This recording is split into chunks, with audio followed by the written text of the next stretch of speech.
मेरी बात का बाबा के लिए कोई महत्व नहीं है साईं।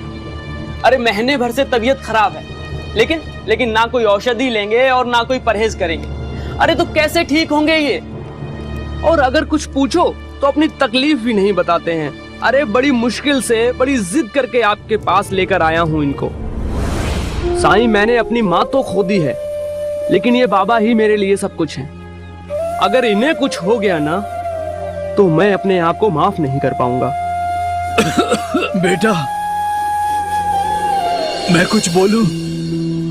साईं, अगर मैं इसे कहूंगा कि मेरी तबीयत ठीक नहीं है, तो ये अपना काम धाम छोड़ के मेरे इलाज के लिए घर में बैठ जाएगा।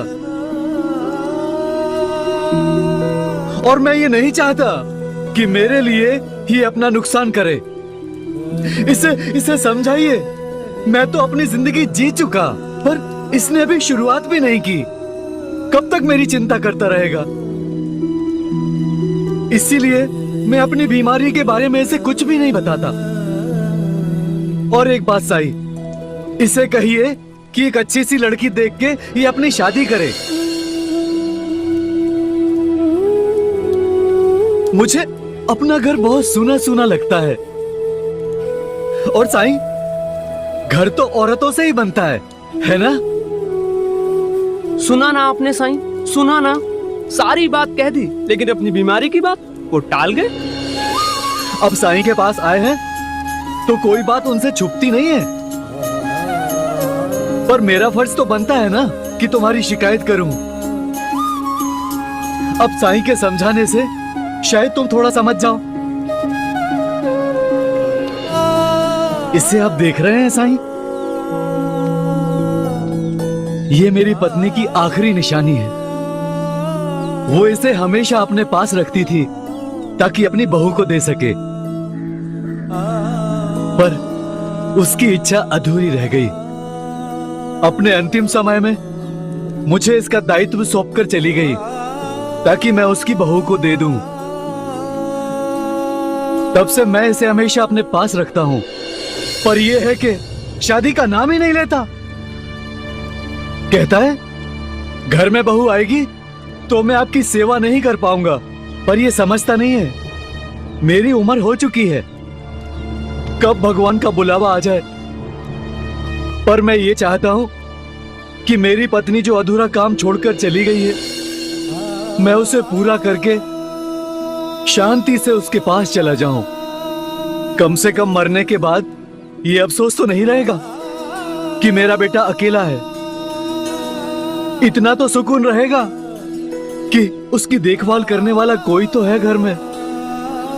प्रेम में हम एक दूसरे की देखभाल करते हैं, चिंता करते हैं एक दूसरे की भलाई चाहते हैं। पर प्रेम में एक दूसरे की भावनाओं का सम्मान करना, उनका ध्यान रखना, यह भी जरूरी है।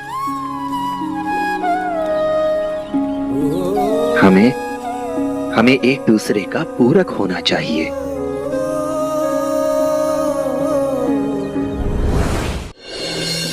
श्यामराव जी, मैं आपकी चिंता समझता हूं, पर आप आदित्य को मानसिक रूप से शादी के लिए तैयार होने दीजिए, और इसके लिए आपको भी उसका सहयोग करना होगा। अपना ध्यान रखिए ताकि आदित्य को यह विश्वास हो सके कि आप पूर्ण रूप से स्वस्थ हैं। आप पर अधिक ध्यान देने की जरूरत नहीं है, तभी वो दिमागी रूप से स्वतंत्र हो पाएगा किसी नए रिश्ते की जिम्मेदारी को निभाने के लिए।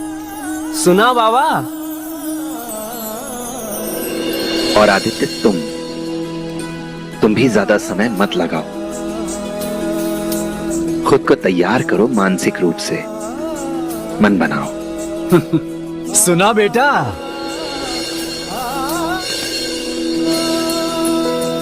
इसे 3 दिनों तक पानी के साथ लीजिएगा।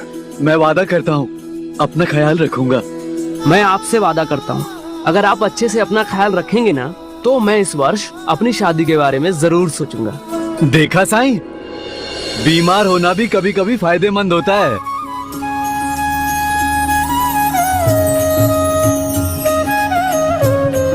राम जी भला करें।